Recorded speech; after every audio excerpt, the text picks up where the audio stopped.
I wake up to a yellow square screaming from the wardrobe door, "Don't trust your daughter." It's my handwriting. The loops are mine, the stingy little T's that never quite reach the line. I don't remember writing it.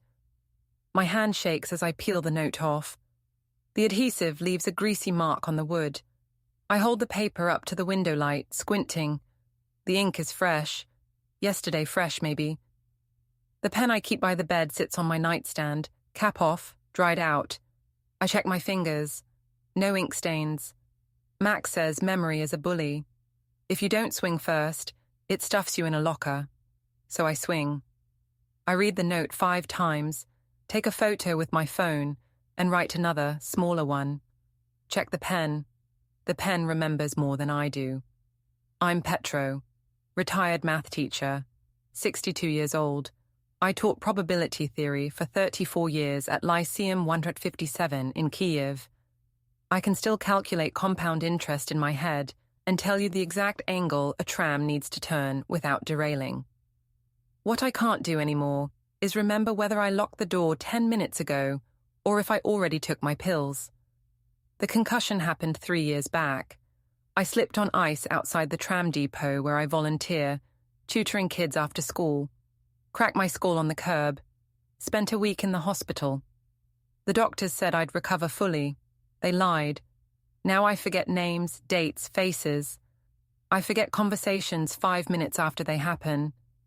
I forget what I had for breakfast, but I never forget numbers. Never forget patterns. My daughter Olena has been visiting more often lately. 3 times last week. That's unusual. The probability of random clustering is low. She brings food, reorganizes my kitchen, asks about the apartment. Always the apartment. She wants me to give her a spare set of keys just in case. For emergencies, she says, for my safety. I haven't given her the keys. The note sits on my kitchen table now, next to my coffee. I photograph it again from different angles. Document everything. That's what Max taught me. My grandson is 16, skinny as a rail, rides an electric scooter everywhere. He's the only one who doesn't treat me like I'm broken. He treats me like a computer with corrupted sectors. We work around the damage. My phone buzzes. A calendar reminder. Max arrives at 9 a.m., family meeting prep. I don't remember scheduling this. I check my pocket notebook. It's there in my handwriting. Family meeting, Sunday 11 a.m. Olena called it. Subject, living arrangements. Underneath, in red ink, record everything. The apartment is quiet. Too quiet. I live alone on the 4th floor of a Soviet-era block on the left bank. My wife Natalia died 2 years ago. Cancer. The apartment was hers before we married, passed down from her parents. Now it's mine. 3 rooms, high ceilings, walking distance to the tram depot. In Kyiv's current market, it's worth maybe $80,000. Not a fortune, but enough to make people interested. I hear footsteps in the hallway, measured, slow. They stop outside my door. I wait. No knock. The footsteps move away. My hands are steadier now. I tape the yellow note to the inside of my notebook and write today's date next to it. Evidence. Max is teaching me to think like a detective. Trust nothing. Verify everything. Keep receipts. The doorbell rings at exactly 9. Max wheels in with his scooter under one arm and a backpack that looks too heavy for his frame. He's wearing the same black hoodie he always wears, the one with the frayed cuffs. "Show me," he says. No hello. No small talk. That's Max. I hand him the note. He holds it up to the light the same way I did, then pulls out his phone and photographs it with a ruler next to it for scale. He opens an app I don't recognize and scans the handwriting. "Your loops," he says. "Your pressure. But look at this." He zooms in on the letter D. "You always connect the stem to the curve in one stroke. This one has a lift. Someone traced it." Traced my handwriting. Copied it. Practiced it. Then wrote this. He flips to a page in his own notebook. I've been logging every time someone visits. Olena came by Tuesday, Wednesday, Thursday. Each time she stayed about 40 minutes. Each time you were asleep or watching TV. I checked your pen camera. I'd forgotten about the pen camera. Max bought it online, a cheap consumer gadget that looks like a regular pen but records video. I keep it on my desk. Show me, I say. He plugs the pen into his laptop. The footage is grainy, time-stamped 03, 12 a.m., 2 days ago. The angle is low, pointing at my desk. A hand reaches in from the right side, gloved, opening the drawer. The hand is small. Female. The fingers rifle through papers, then pull out my notebook. For 60 seconds, the hand practices writing on a separate sheet. Then it tears the page out, folds it, and disappears. I already backed this up to the cloud, Max says. 3 copies. 1 on your phone, 1 on mine, 1 in a private folder, time-stamped and geotagged. Who? Can't see the face, but the hand is wearing a ring. Small, silver, 3 stones. He zooms in. The image pixelates, but I can make out the shape. I checked your photos from last month. Olena wore that ring at dinner. The room tilts slightly. I sit down. My daughter. My own daughter. Why? I ask. I don't know yet, Max says, but we're going to find out. The family meeting is in 2 days.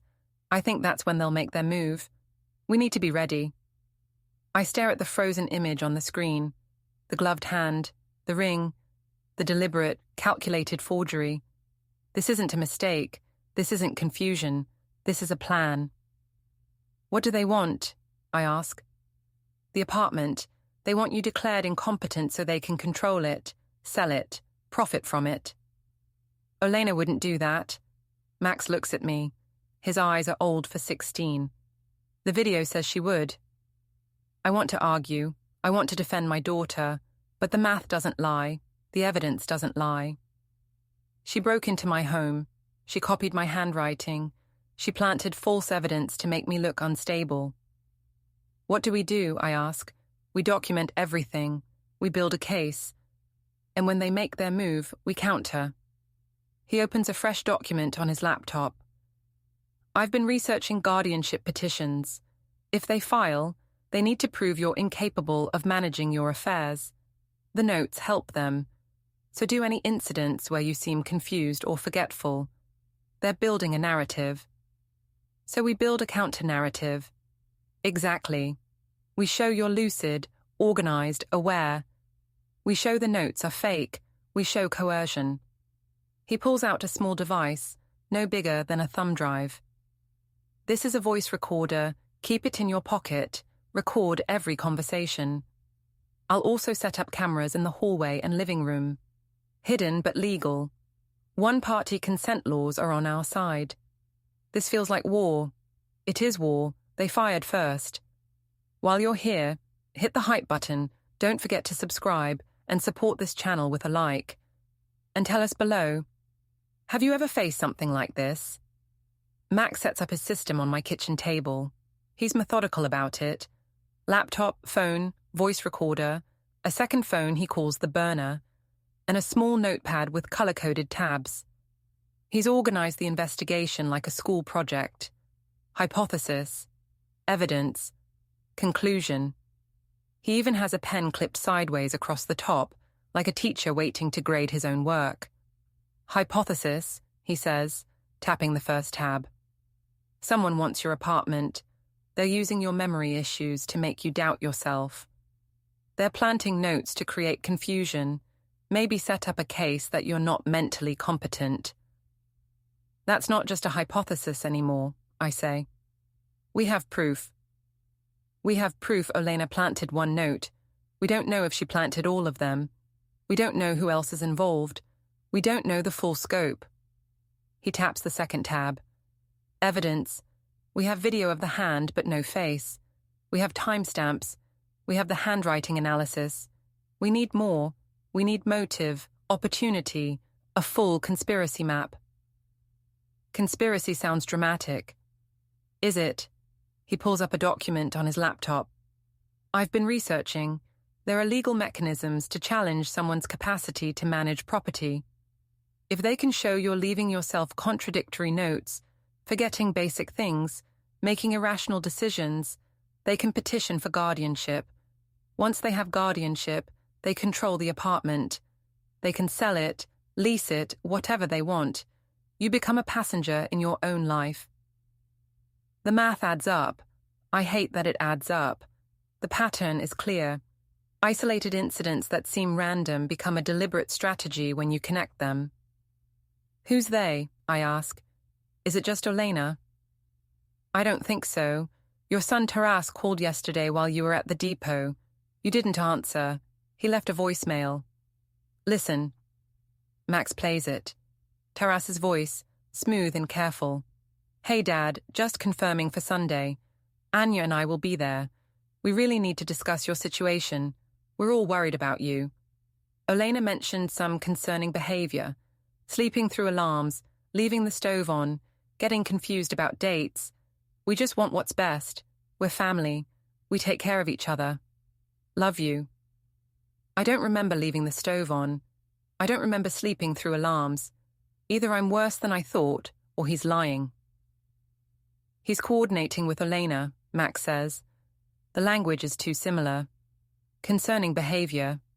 What's best? They're scripting this. Anya's his fiancée, I say. They're getting married next month. I know. I've been looking into her. He pulls up an Instagram profile. The photos are glossy, professional. Anya in designer clothes, at weddings, galas, brand events. Her bio says event planner and lifestyle curator. 42,000 followers. She's an influencer, Max says. Lifestyle content, weddings, parties, brand deals. Her whole income depends on maintaining a specific image. Luxury, elegance, aspiration. If that image cracks, the deals disappear. What does that have to do with me? Maybe nothing. Maybe everything. Her mother Irina owns a chain of beauty salons. High-end places. Connected. Influential in the wedding and event industry here. If Anya's marrying into a family with property assets, that boosts her brand. Old Kyiv family, real estate, stability. But if the property is tied up because the owner is difficult, that's a problem. You think Anya's pushing Taras? I think money makes people creative, and weddings are expensive. He pulls up a spreadsheet. He's tracking expenses based on Anya's social media posts. Venue, catering, dress, flowers, photographer. He's estimated the total cost at $30,000, maybe more. Where's that money coming from? I ask. Good question. Taras works in sales. Mid-level. He's not making that kind of money. Anya's influencer income is inconsistent. Her mother might be helping, but even then, it's a stretch. So they need capital. They need capital, and you're sitting on $80,000 of it. The picture is forming. Not just Olena, not just greed. A whole network of need, pressure, and opportunity. My apartment is the solution to everyone's problems. Except mine. Sunday, I say. What happens Sunday? They'll push for you to sign something, power of attorney maybe, or a property transfer agreement disguised as temporary management. They'll use emotion, guilt, family obligation. They might even bring a notary. And if I refuse? Then they escalate. Guardianship petition. Maybe they stage an incident, make you look unstable in front of witnesses. It's ugly, but it works. So we counter. We counter, but we need more evidence first. I want to know everyone involved. I want to know the full plan, and I want to catch them in the act. He closes the laptop and looks at me. Sunday, you play along. You act confused, compliant, like they expect. You let them talk. I'll record everything. After the meeting, we know what we're dealing with. Then we plan our response. I don't like playing weak. It's not weakness, it's strategy. You're a math teacher. You know sometimes you have to let your opponent think they're winning before you show your hand. He's right. I hate that he's right. but probability favors the patient player. Fine, I say. I'll play along. Good. Now let's set up the cameras. We start with the living room. Max walks the perimeter like he's tracing a crime scene. He studies corners, lamp placements, the shelf above the television. Angles, he mutters. We need angles. No glare, no shadows, no obvious blinking lights. You want them to feel safe, not watched. He pulls a tiny camera from a padded case. Motion activated, records to internal storage, and sends a backup to the burner phone. Battery lasts 6 hours, but I'll hook it into the lamp's power line so it stays charged. He works quietly, efficiently. I watch him strip a wire, tape it, slide the camera into a hollowed-out book. From the outside, it still looks like a book. Dostoevsky. Fitting. We move to the kitchen. Another camera goes in the spice rack, disguised as a jar of oregano. Then one in the hallway, tucked inside the smoke detector. Max has done this before. Not here, not for me, but somewhere, for someone. How many people have you helped like this? I ask. He shrugs. Enough to know patterns repeat. Greed looks different on the surface, but the bones are the same. Someone wants something that belongs to someone else. They invent a story to justify the taking. The story always starts with concern. We just want to help. That line is the rope they throw. Most people grab it, thinking it's a lifeline. They don't realize it's a noose. And you cut ropes for a living. I cut whatever needs cutting. We finish the setup around midnight. 3 cameras, 2 audio recorders, 1 live relay to the burner. The apartment feels smaller now, like we've reduced it to a stage, and I'm the actor who doesn't yet know his lines. Max packs up the tools but leaves the laptop open. A list is on the screen, questions to ask, triggers to observe, legal terms to avoid saying aloud in front of them. He's thought through every scenario. If they pressure me, if they flatter me, if they threaten to call a doctor, if they bring witnesses. Most important thing, he says, is silence. Let them talk. Don't volunteer explanations. Don't deny anything directly. Confusion is your cover. The more they fill in the blanks, the more they reveal what they plan to do. You're turning me into bait. I'm turning you into evidence. I sit back. The kitchen smells like cold coffee and old decisions. There was a time I would have laughed at this. Cameras in spice jars, conspiracies on spreadsheets, my own son as a suspect. But the laughter's gone, replaced by calculation, ratios, likelihoods. Do you ever get used to it? I ask, realizing the people you trusted are playing a different game. No, he says, you don't get used to it, but you get better at seeing it before it swallows you. He stands, slings his bag over his shoulder. Get some sleep. Tomorrow you forget all of this. On Sunday, you're the man they think you are. Forgetful, confused, soft. Let them believe the story they're writing. And when the story ends, then we write the next one. After he leaves, I walk through the apartment. Each object feels like a witness. The sofa where Taras used to fall asleep after school. The table where we painted wooden airplanes. The hallway where he marked his height year after year, each pencil line higher than the last. All of it now evidence in a case I never wanted. I pause at the door to the bedroom. There's a note pinned to the dresser, one of the real ones.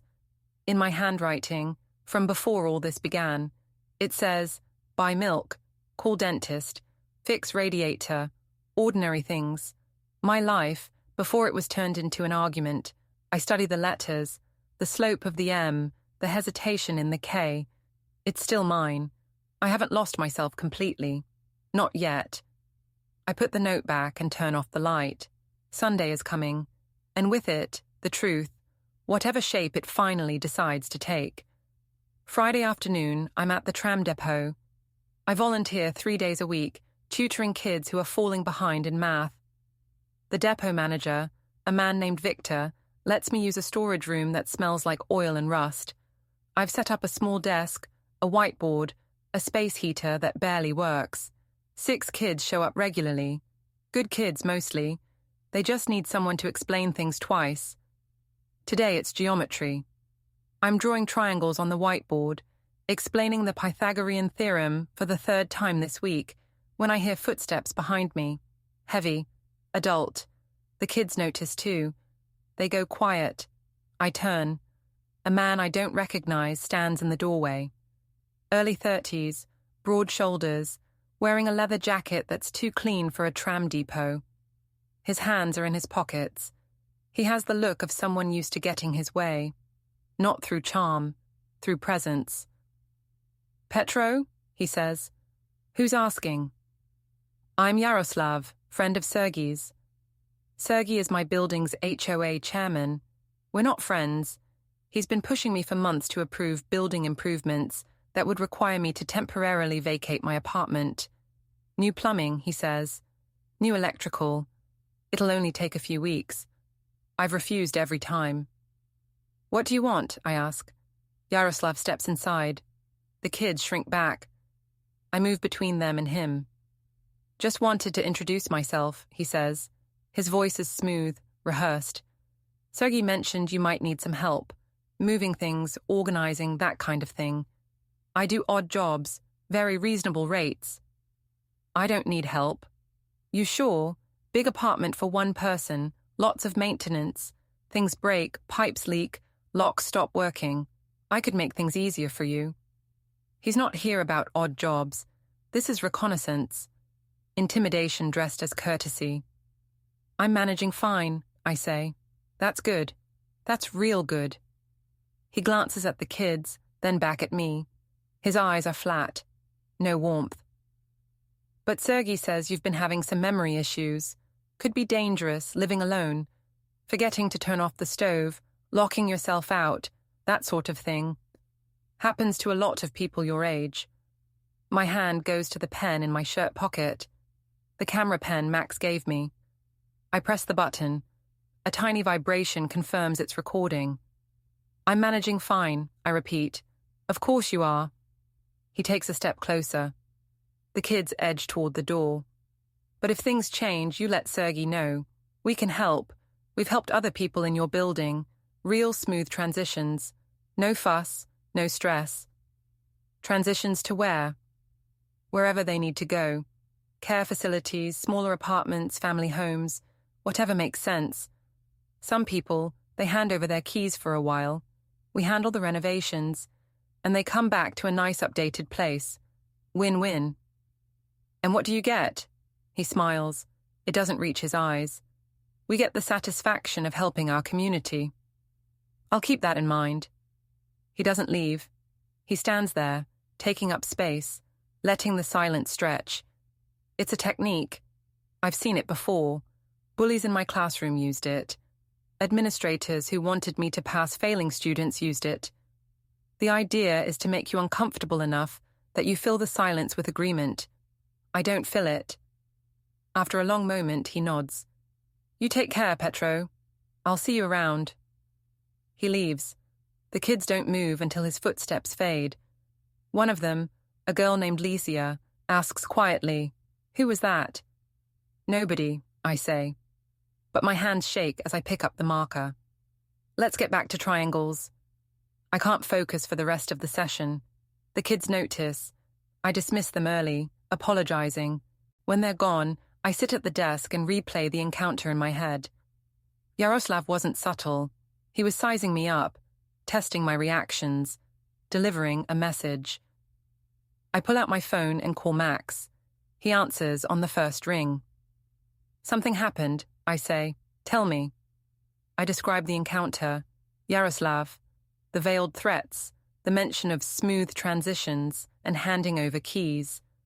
"That's escalation," Max says. "They're not waiting for Sunday. They're applying pressure now. Did you record it?" "Yes." "Good. Send me the file. I'll analyze it tonight. And don't go anywhere alone until Sunday. If they're using intimidation tactics, it means they're worried you won't comply voluntarily." He mentioned Sergei. "The HOA guy." "Yeah. I've been looking into him. He's dirty. Not prosecuted, but dirty. Complaints from other residents about coercive building projects, pressure to vacate during renovations that stretch on for months. I think he's running a scheme. Displace seniors, take control of their apartments, flip them or rent them out. That's not legal. It's legal enough. The line between aggressive property management and elder abuse is blurry. Hard to prove unless someone fights back. Most people don't. I'm fighting back. I know. That's why they're scared. He pauses. Stay safe, Petro. 2 more days. Then we see their full hand. That evening, Max comes over to review the footage. We sit at my kitchen table, the laptop between us, watching Yaroslav's performance on the small screen. Max makes notes, timestamps specific phrases. We've helped other people in your building, he reads aloud. That's admission of a pattern. They hand over their keys for a while. That's the mechanism. We handle the renovations. That's the cover story. You think he's done this before? I think he's doing it now. Plural, other people. He opens a new tab and pulls up the building registry. Let me cross-reference vacant units. He types, scrolls, cross-references. His face gets tight. 3 apartments in our building are listed as under renovation for more than 6 months. That's not normal. Renovations don't take that long unless something's wrong. I'm going to check the residents. More typing. He pulls up social media profiles, public records, obituaries. Apartment 601. Owner was an 80-year-old widow, moved to a care facility 8 months ago. The apartment is still listed as hers, but it's being renovated by an LLC I don't recognize. Maybe she authorized it.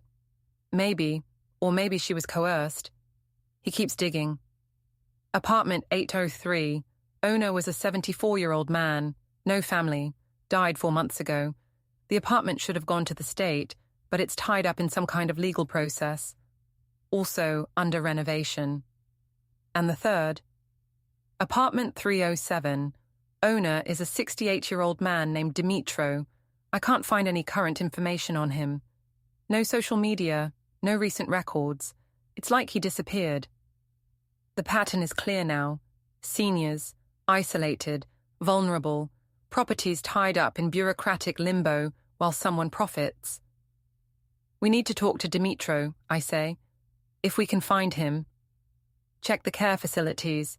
If Yaroslav's pattern holds, that's where he'd be. Max nods and makes a note. I'll call around tomorrow. Use a cover story. Say I'm a relative.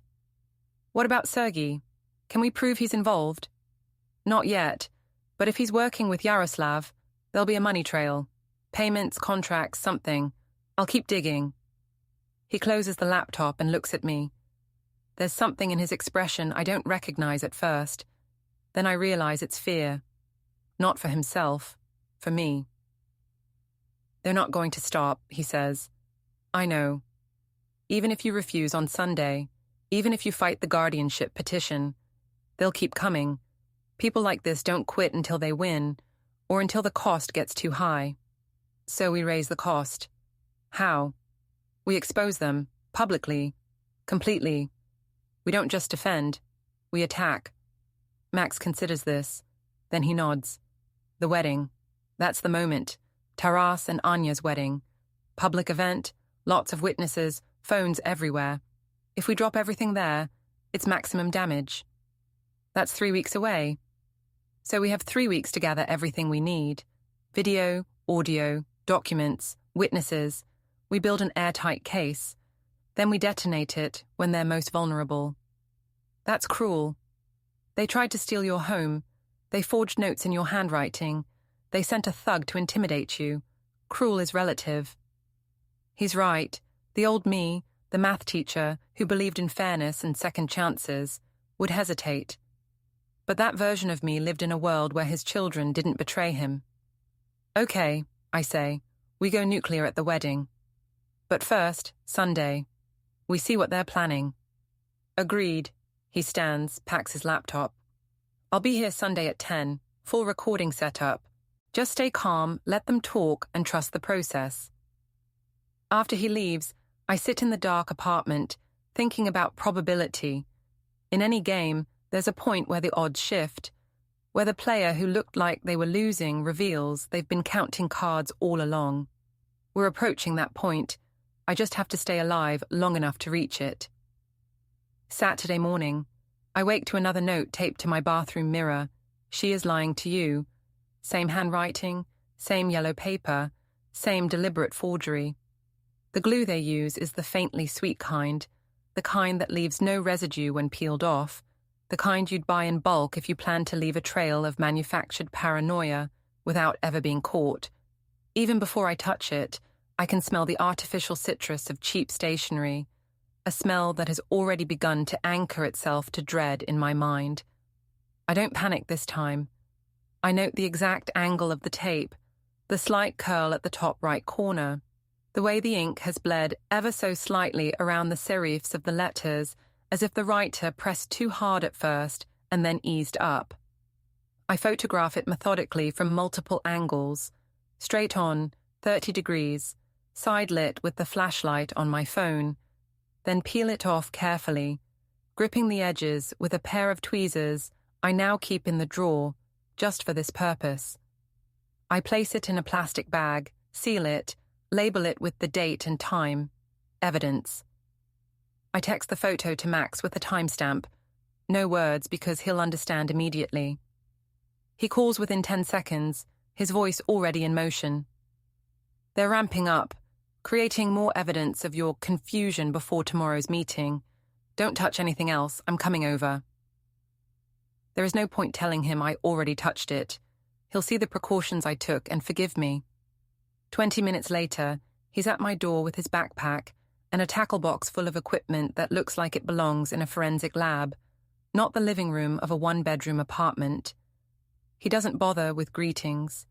He slips on latex gloves, opens the tackle box, and begins his ritual. He examines the note under a magnifying glass first, rotating it to catch the light. Then he photographs it with a high-resolution camera, using side lighting to reveal the paper texture and ink absorption patterns. He moves with a level of focus I've only seen in surgeons and bomb technicians. "This is different," he says finally, the words slow, measured. "How?" I ask, already bracing. "Look at the pressure." He pulls up an image on his laptop, zooms in on the looping letters. Lighter than the first note. The loops are rounder, the crossbars are uneven. Someone's hand was less confident. Could be someone else. Someone else is forging my handwriting? Or the same person is getting sloppy, or... He pauses, looks up at me. They're deliberately varying it to make you seem more erratic. Sometimes he writes clearly, sometimes he doesn't. That kind of narrative. Unreliable mind, unreliable penmanship. I rub my forehead. How many people are involved in this? I don't know yet, but it's not just Olena. The certainty in his voice drops like a weight. He's been saying it for days, but something about the way he says it now makes it feel final, undeniable. He pulls out his laptop and opens the handwriting analysis software. Something custom, something he built, because Max never trusts commercial tools when the stakes are personal. He overlays images of the 3 notes, highlighting differences in stroke weight, angle and spacing. Color-coded lines appear. Blue for the first note, green for the second, yellow for my actual handwriting sample he scanned earlier in the week. Note 1. Careful, practiced, matches your baseline closely. Someone studied samples of your writing for a long time. Slow, deliberate strokes. He switches layers. Note 2. This one, lighter pressure, rounder loops, more hesitant, almost like someone is pretending not to know what they're doing, but trying to keep it similar enough to count. And note 3, I ask. If there is one, he says, leaning back, will tell us more. What if there isn't a note 3? Then they're confident they have enough. But I doubt it. People like this over-prepare. They want overwhelming evidence. They want the story to seem inevitable, like everyone saw it coming except you. He stands and does a slow visual sweep of the room, as if remembering something. Then he says, We need eyes on every entry point, every surface they've used before, and a few they haven't. He sets up additional cameras in my apartment, one in the bookshelf pointed at the desk where the first note appeared, one in the kitchen, aimed at the doorway so it catches anyone crossing the main threshold, one in the hallway outside, disguised as a motion sensor nightlight. He even installs a microcamera in the vent over the sink, giving it an innocuous angle that watches the entire bathroom mirror. By the time he's done, every angle is covered. My home feels less like a refuge and more like a stage lit for an unseen audience. He secures each device, tests audio input, checks connection to his encrypted storage. No cloud, no remote server. Everything recorded directly to a solid-state drive he keeps on his person. Tonight we wait, he says. If someone comes back to plant another note, we'll catch them on camera. Face, clothing, everything. Once we have a face, the whole game changes. And if they don't come, I ask, then we go into tomorrow prepared for psychological warfare. He pulls out a folder and hands it to me. Inside is a script. Literally a script, formatted like a screenplay, with my lines highlighted in soft green. What's this? I ask, already knowing but stunned anyway. Your responses for tomorrow. I've anticipated what they'll say based on the voicemail and the pattern so far. These are your answers. He taps the page. Calm, reasonable, slightly confused. You're not defiant. You're just uncertain. That's important. If you're too sharp, they'll adjust tactics. If you're too confused, they'll push harder for immediate intervention. We want the middle ground. I flip through the script. His attention to detail is unnerving. He's written in parentheticals like, pause here, look at Olena, repeat the question slowly. There are even contingency branches. If they bring up the note from Tuesday, use response C3. I feel like I'm auditioning for the role of myself, I say. You are. They've already cast you as unstable protagonist. We're rewriting the character mid-performance. I read through the lines again. It's good. Believable. Max has a talent for this kind of structured improvisation. You should be a lawyer, I tell him. I'd rather be an engineer. Less lying. He checks his watch. It's noon. Let's go see Katerina. The legal aid lawyer. Yeah, I called her yesterday. She has time this afternoon. We need to know our legal options before tomorrow. I grab my coat, though my body feels like it's made of static. Do we tell her everything? We tell her enough, we let her ask questions, and we watch whether she assumes you're paranoid or whether she treats the situation as organized manipulation. Her reaction tells us how people outside the circle will interpret this. What if she thinks I'm actually losing it? Then we find another lawyer, he says, simple as breathing. We step into the hallway. Max scans the corridor with a military habit he's never acknowledged having. He presses the elevator button with a sleeve covering his hand, not because he's afraid of germs, but because he assumes fingerprints now exist in every story as weaponized artifacts. I'm beginning to think he's right. The elevator ride is silent except for the faint buzz of the fluorescent light overhead. For a moment, I catch my reflection in the metal panel. I look like someone playing the part of a haunted man, but I feel composed. Too composed, maybe. The quiet kind of composure that cracks only when the final accusation arrives. We're not powerless, Max says suddenly, without looking at me. They assume you'll respond emotionally. That's their whole angle. But if you stay controlled, if you document everything, if we catch even one of them on camera, the whole thing collapses. Unless they don't care about truth, I say. Oh, they care, he replies. They care enough to fabricate it. Outside, the air is cold and bright. It sharpens everything. Edges of buildings, tire tracks in thin frost. Even the sound of cars passing feels more surgical. We walk to the car he borrowed from his brother, because he suspects mine might already be tampered with. Another layer of precaution I didn't think to take. As we drive, He outlines possible scenarios for tomorrow's meeting. Best case, worst case, break glass emergency plan. I listen, nodding, trusting the structure he builds around me, like scaffolding around a burning house. But beneath all that strategy, a quieter thought forms. Someone I once trusted is doing this. Someone who knows my handwriting, my routines, the kind of tape I use, the exact height of my bathroom mirror. Someone who walks with confidence in my space. The note in the plastic bag rustles in my pocket with every step, like it wants to remind me. They're already inside the story, and I'm still trying to read the script fast enough to catch up. Katerina's office is in an old building on the right bank, the kind that still has a hand-painted directory board in the lobby, and an elevator that shudders before it agrees to move. The street outside is noisy, traffic tram bells, impatient horns. But inside, everything feels muted, like the air has been filtered through a decade of unresolved legal disputes. The office is squeezed between a pharmacy that advertises flu shots year-round and a cell phone repair shop with a window full of cracked screens and faded posters promising same-day service.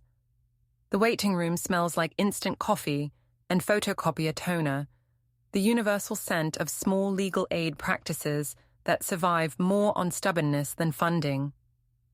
We're the only ones here, which feels either lucky or ominous depending on how you look at it. "Tell me everything," she says, and she means it. No rushed tone, no glance at the clock. Just the quiet, focused presence of someone who has seen enough absurd family disputes to know that the unbelievable parts are usually the most important. So we do. The notes, the video of the hand in the hallway, Yaroslav's visit, his two casual threats pretending to be concern, the pattern of displaced seniors in the building, the way apartments seem to empty right before convenient renovations or inheritances. The upcoming family meeting they've framed as a discussion, but we both know is an ambush. Katerina listens without interrupting, occasionally jotting something on a yellow legal pad, her handwriting fast but neat. She asks only one or two clarifying questions, never with skepticism, only with precision. When we finish, she leans back in her chair, folds her hands and says, "This is textbook elder coercion." The way she says it, like she's seen it too many times, sends a chill through me. She continues, "Unfortunately, it's also hard to prosecute. Everything you've described, individually, can be explained away. The notes are circumstantial. The video shows a hand, not a face. Yaroslav's visit was intimidating, but not explicitly threatening. The building vacancies might be coincidence. A prosecutor would need more." "So we're helpless?" I ask, and I hate how small my voice sounds. "I didn't say that." She leans forward slightly. "You can't prosecute yet, but you can defend. That's the difference. They want you reactive, cornered, scared into signing something. But legally, you're in a much stronger position than they expect." Max shifts forward in his chair, already planning 3 moves ahead. "What should he do tomorrow?" "First," she says, holding up a finger, "do not sign anything. Not power of attorney, not temporary guardianship, not property management agreements, not even a just-for-now document. Nothing. If they pressure you, you simply refuse. You don't need to justify it. You don't need to explain. Just say no." "They'll threaten a guardianship petition," I say. "Let them," she replies. "Guardianship requires a court hearing. You'd have the right to an attorney, the right to present evidence, the right to be evaluated by a neutral medical specialist. With your documentation, you'd win. You're lucid, you're organized, you're aware of what's happening. The forged notes only work against you if you can't prove they're forged. And from what I've seen, you can prove it." Max leans in. "What about a restraining order? Against Yaroslav or Sergei?" "Possible," she says, "but you'd need to show imminent threat or a repeated pattern of harassment. A single intimidating visit isn't enough. However," she taps her pen on the desk, "if there are more incidents, document them. 3 or more documented escalating contacts can establish a pattern. That would justify a protective order. What about the apartment? I ask. Can we protect it legally? Katerina nods. Yes, you can file a notation on the property registry that restricts any transfer, mortgage, or encumbrance without your explicit in-person consent verified at the registry office. That means nobody can file a forged sale document or submit a power of attorney behind your back. It's a simple form. We can file it Monday morning. Why not today? Max asks. The registry office is closed weekends, but Monday is fine. Your meeting is tomorrow. Even if they somehow get you to sign something, it won't be processed over the weekend. We'll have time to block it before it becomes legally binding. Max hands her his evidence files, printed screenshots, video stills, a chronological binder he's been building with surgical precision. She reviews them calmly, flipping pages, enlarging images, holding them closer to the light like she's classifying exhibits for a trial that hasn't been scheduled yet. This is excellent documentation, she says. Courts love timelines. Judges love well-labeled evidence. Keep doing exactly this. Every interaction, every call, every voice message, every note. The more you behave like someone preparing for litigation, the harder it is for them to claim you're incompetent.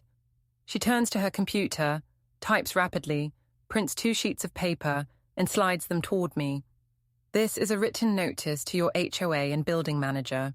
It declares that no one has permission to enter your apartment, handle your property, act on your behalf, or represent you in any legal or financial matter.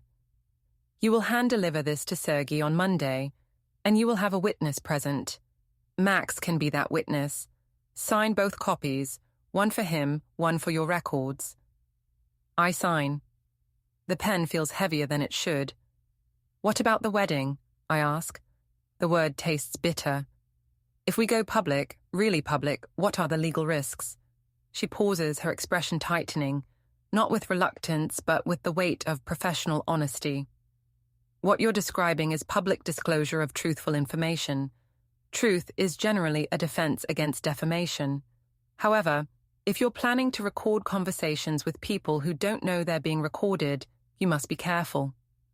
One-party consent applies only when you are one of the parties in the conversation. If you record others privately without being present, that's wiretapping, and it's illegal. So we can only record conversations we're part of, Max clarifies. Exactly. Record freely when you're in the room. Don't plant recorders where you aren't. And if you publish recordings, make sure they are legal recordings and nothing has been edited in a way that could be framed as misleading. People like this look for counterattacks. What about publishing everything? I ask. Video, notes, timeline, social media, press, public pressure. If the recordings are legal and the information is factual, you can publish them. But be prepared. They will retaliate. Civil lawsuits, smear campaigns, threats. People who build manipulative systems don't step aside when they're exposed. They escalate. I'm counting on it, I say before I can stop myself. Katerina studies me, eyes narrowed not in judgment but in measurement. You're sure about this? Once this goes public, it doesn't just expose them. It exposes you, your past, your family, your private history. It destroys relationships that won't be rebuilt, possibly ever. They destroyed it first, I say. I'm just refusing the polite silence. She exhales slowly, nodding once. Then make sure your evidence is airtight, not dramatic, not emotional, irrefutable. Because once you pull the trigger, there is no going back to the version of your life where any of these people smile at you in photographs. She stands and gathers the papers into a neat stack, the gesture like a closing statement. Between now and tomorrow, rest, eat, review your script. Do not confront anyone early. Do not warn them. People who think they're in control make mistakes. Let them think that. Max rises, already mentally installing another layer of strategy. I stand more slowly, feeling the weight of the folder in my hand like a shield I never wanted, but now can't afford to drop. At the door, Katerina adds one last sentence, quiet but firm. You're not crazy. That matters. Don't let them make you doubt it, even for a second. Outside, the late afternoon light has gone metallic, the way it does before winter evenings. The traffic is still loud. The pharmacy still advertises flu shots. The broken phones still stare blankly from the repair shop window. The world has not shifted outwardly. But something inside me has. Not relief, not comfort, something harder. Something that feels like the moment before a match is struck. When the only thing between stillness and fire is friction, and the certainty that once it's lit, someone is going to burn. Sunday morning, the day of the family meeting. I wake early, check the cameras. No new notes appeared overnight. Either they're confident they have enough, or they're changing tactics. Max arrives at 10 with his equipment. He's wearing a button-down shirt instead of his usual hoodie, trying to look respectable. He sets up the voice recorder under the coffee table, checks the hidden cameras, tests the pen camera in my pocket. Remember the script, he says.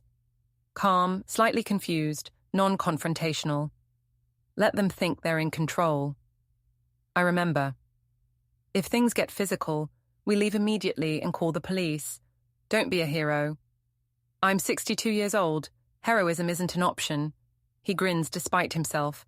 Good. Let's do this. At 11 sharp, the doorbell rings. I open it. Olena enters first, carrying a leather folder. Behind her, Taras and Anya.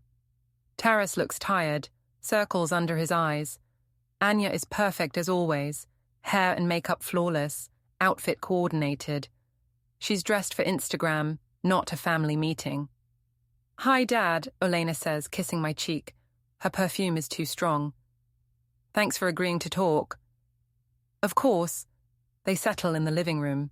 Max sits in the corner, quiet, phone in his lap. They barely acknowledge him. Olena opens her folder. Dad, we've been worried about you. You've been leaving yourself notes, forgetting appointments, having trouble with daily tasks. We think it's time to make some changes. I follow the script. Changes. For your safety. We love you and we want to make sure you're taken care of. I'm doing okay. Are you? Anya says gently. She has a voice like honey, warm, persuasive. Taras told me you forgot his birthday last month, and Olena said you left the stove on twice last week. I don't remember forgetting his birthday. I definitely didn't leave the stove on, but the script says to seem uncertain, so I say, maybe, I don't remember.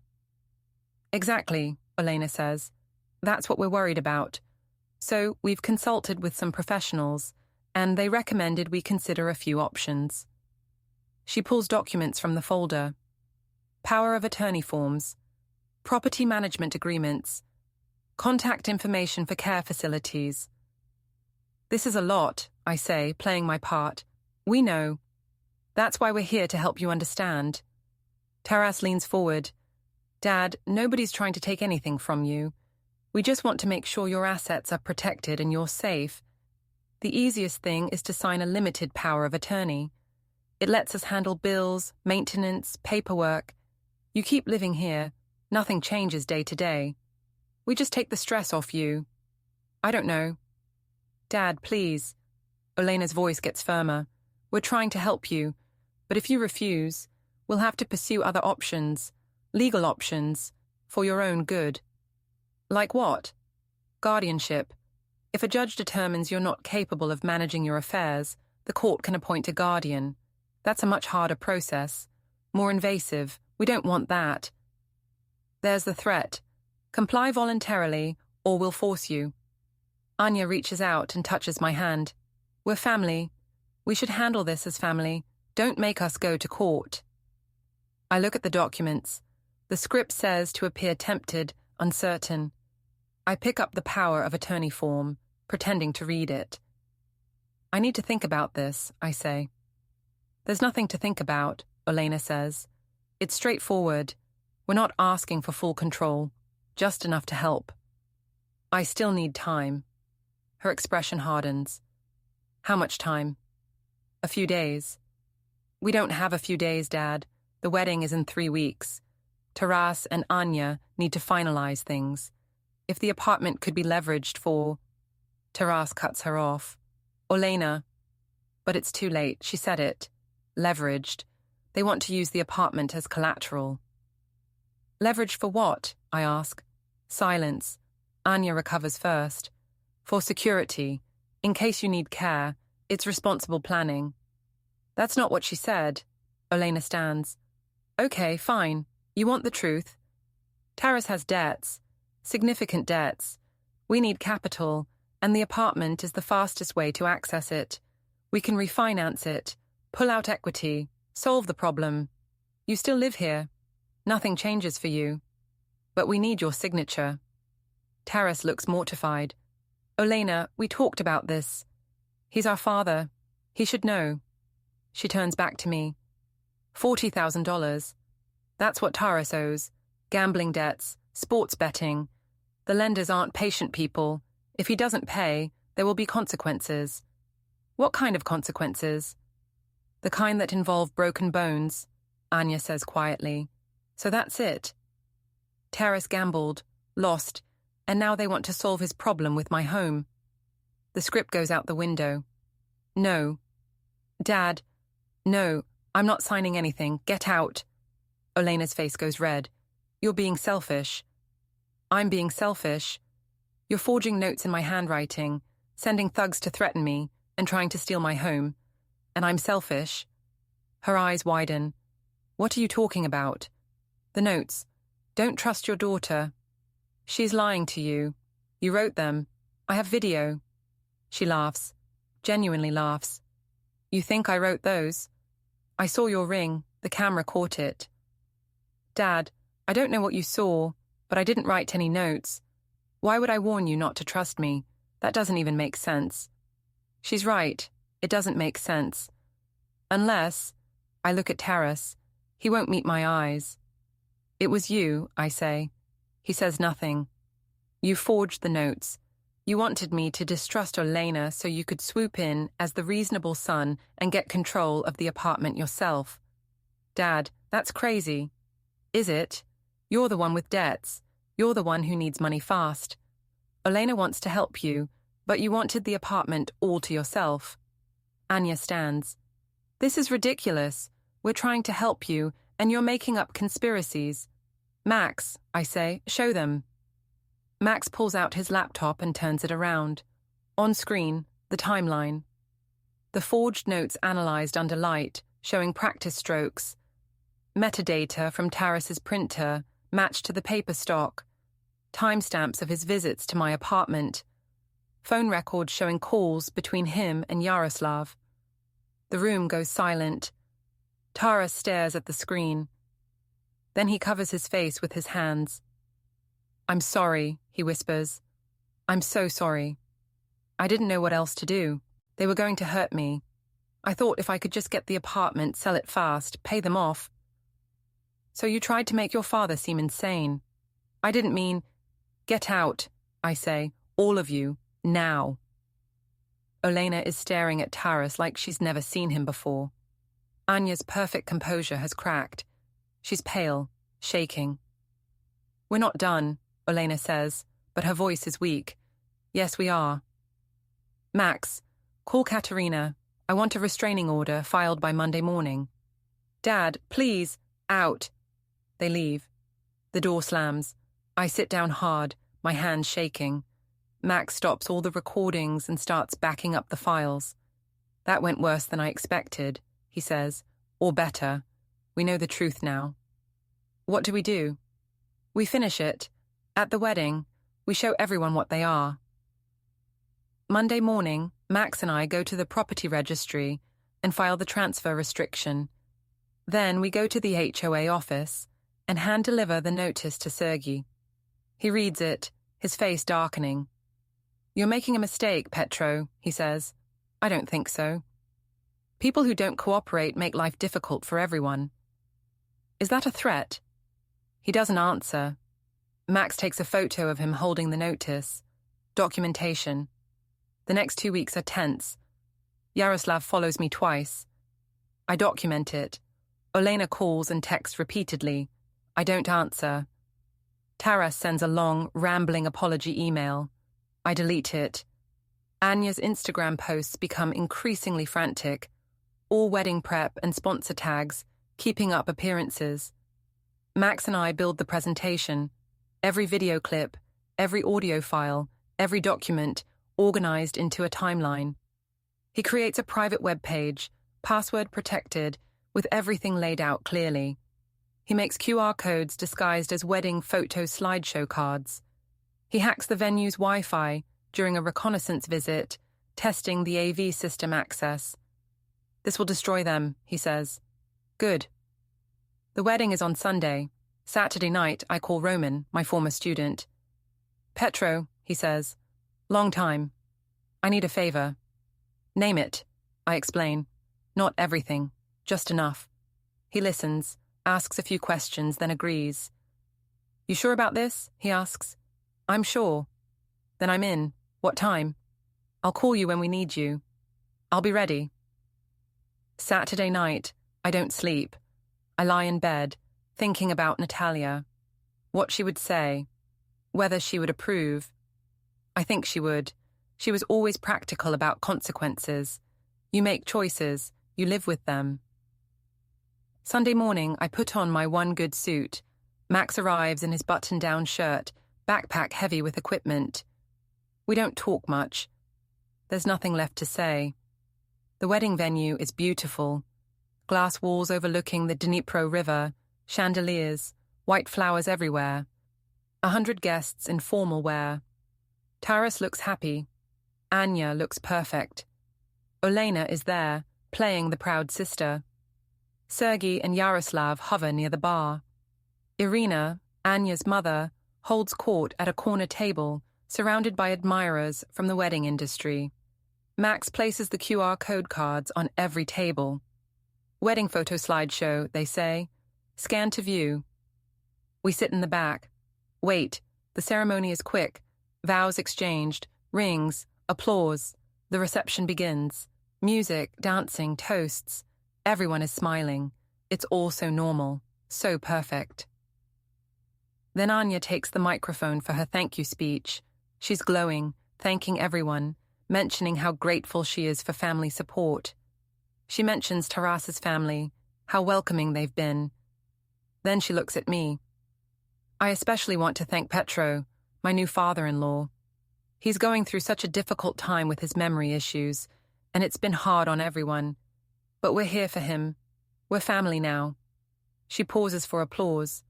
In fact, we've arranged some help for him, because we love him and we want him safe. Petro, can you come up here? The room goes quiet. All eyes on me. I don't move. Come on, Dad, Taras calls, smiling. Max nudges me. Showtime. I stand. I walk to the stage slowly, aware of every camera phone raised, every guest watching. Anya hands me the microphone. We know you've been struggling, she says softly, just for me. So we need you to do the right thing. Give us your keys, just temporarily. We'll take care of everything. She holds out her hand, waiting. I look at her, at Taras, at Olena, at the smiling crowd. No, I say into the microphone. Her smile freezes. What? I said no. Dad, Taras says, stepping forward. Don't do this, not here. Why not here? You chose this moment, this audience, so let's use it. Anya reaches for the microphone. I pull it away. She grabs my wrist. Then she slaps me. The sound cracks through the room. Gasps. Phones flash. She realizes immediately what she's done, but it's too late. Her perfect composure is gone, replaced by panic. I touch my cheek. It stings. I pull out my phone and make one call. Now, I say. 2 minutes later, Roman enters. He's wearing his paramedic uniform, carrying a tablet and a sealed envelope. The room goes silent. Some people are crying. Confused, emotional tears. Roman hands me the tablet. I press play. My wife's face fills the screens around the venue. She's thin, tired, but her eyes are bright. She's propped up in a hospital bed. "If you're watching this," Natalia says, "it means my children have failed me." The room gasps. On screen, Natalia continues. "I'm recording this in March 2023, a month before I die.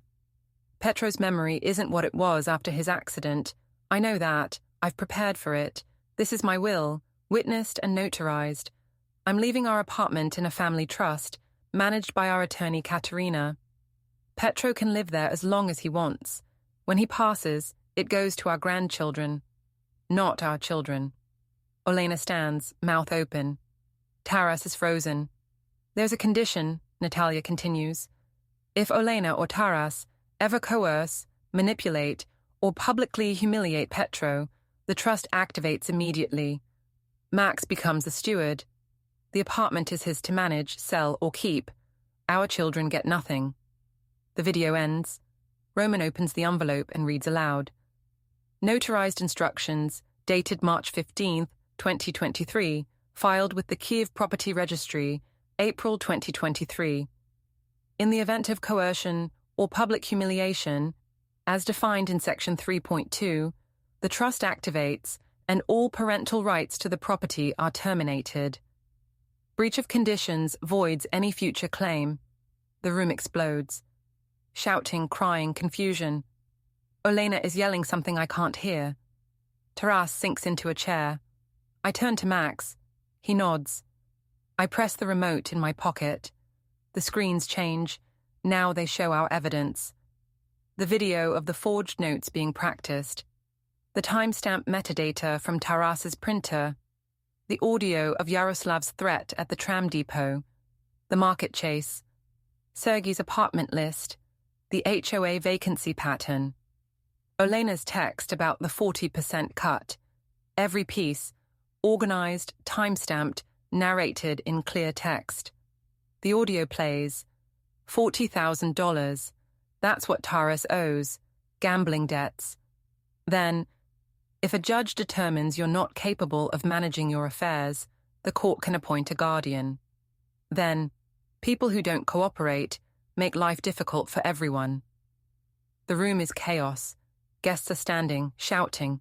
Security moves toward the AV booth.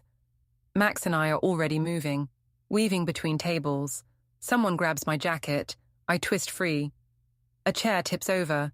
Champagne sprays from a knocked table. Yaroslav lunges at us. I sidestep. He barrels into a dessert cart. Cake explodes across the floor. We reach the exit. Behind us, the screens freeze on the final image. Natalia's trust document, her signature clear, the date visible, the conditions highlighted in yellow. I turn back. The room is carnage. Anya is sobbing. Taras is being held back by two groomsmen. Olena is screaming at someone. Irina's salon circle is filming everything, gossip gold. Wedding sponsors are backing away. Sergei is surrounded by angry residents I recognize from our building, people whose apartment numbers were on that list. I raise my voice over the chaos. "I forget names and dates," I say. "I don't forget math. You all added yourselves up." I pull my apartment keys from my pocket, hold them high so everyone can see them. "These are mine. They were always mine." Max tugs my arm. "We need to go." We walk out. Behind us, the screaming intensifies. Ahead, through the glass doors, Kyiv glows in the evening light. Fireworks burst over the river. Unrelated, some city celebration. But the timing is perfect. "You okay?" Max asks. "I'm okay." "What now?" "Now we go home." We walk down to the embankment. The air is cold, clean. My memory is still broken. I'll wake up tomorrow and forget parts of today. But I'll have Max. I'll have the videos. I'll have the documentation. I'll have my home. We walk in silence for a long time. Then Max says, "Did you mean it? About the apartment being mine?" "If the trust activates, yes. That's what Natalia wanted. She trusted you more than she trusted her own children. That's sad." "No, that's realistic. She saw them clearly." "I didn't. I wanted to believe they were better than they were. And now I know. and knowing is enough. We reach the tram stop. A tram is approaching, headlights cutting through the dusk. We board. The seats are mostly empty. We sit near the back. Through the window, I see the city passing. Familiar streets. The depot where I tutor. The market where we chased Yaroslav. The building where I've lived for 40 years. Home. My phone buzzes. A text from an unknown number. I almost don't open it, but curiosity wins. It's from Taras. I'm sorry. I know that doesn't fix anything. But I'm sorry. I delete it. Max sees and nods. Good. The tram rumbles on. At the next stop, an old woman boards, struggling with shopping bags. I stand, help her, offer my seat. She thanks me, smiling. She doesn't know who I am. She doesn't know what I just did. To her, I'm just a polite old man helping with groceries. That's fine. I don't need her to know. I don't need anyone to know except the people who tried to take everything from me. They know now. They'll always know. We get off at our stop, walk the 2 blocks to the building. The hallway light is burned out again. We climb the stairs in darkness, our footsteps echoing. At my door, I fumble with the keys. Max waits patiently. Inside, the apartment is exactly as we left it. Clean, quiet, mine. I lock the door behind us, double-check it, then I sit at the kitchen table and breathe. I need to document today, I say, before I forget. Already done. Max opens his laptop. I recorded everything, time-stamped, backed up. I'll write a summary tonight for your notebook. Thank you. You don't have to thank me. You're my grandfather. This is what family does. Real family, he means, not the kind that forges notes and steals homes. I pull out my pocket notebook and write today's date. Under it, in careful block letters, we won. Simple, true, complete. Max makes tea. We sit in comfortable silence, drinking it, watching the city lights through the window. Tomorrow there will be fallout, calls, threats, maybe legal action. But we're prepared. We have evidence. We have documentation. We have truth. Tonight, we rest. My memory will fail me again. I'll forget conversations, dates, names. But I won't forget this. The moment I stopped being a victim and became something harder, something meaner, something that fights back. I finish my tea and stand. I'm going to bed. Sleep well, Max says. You too. And Max, yeah? You're a good kid, the best thing our family ever made. He smiles, rare for him. Thanks, Granddad. I go to my room, undress, lie down. The ceiling is the same ceiling I've stared at for decades. Familiar cracks, familiar shadows. I close my eyes. Tomorrow I might not remember today. But the video will. The documents will. The truth will. And that's enough. That's more than enough.